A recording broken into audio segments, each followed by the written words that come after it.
Hi, this is my fourth period biology about nutrition. My name is Edgar David Sackley, and I like to go camping, hiking, playing video games, and traveling.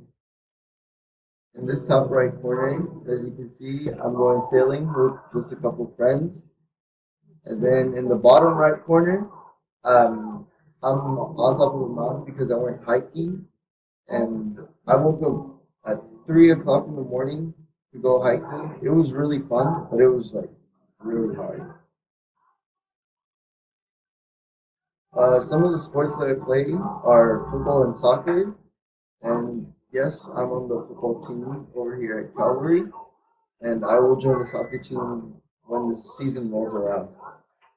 Either way, I'm gonna play soccer out of the school. Well, some fun facts about me is that I was born in South Central LA, and that my ethnicity is fully Guatemalan. Like my parents, my grandparents, everyone in my family is Guatemalan.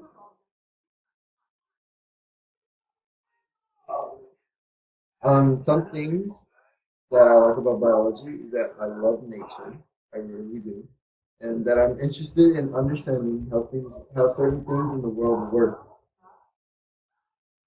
And, and something that I'm excited for this class is just the whole class in general because I love biology and just learning about animals and nature in general is fun for me. So thank you for listening and have a good day.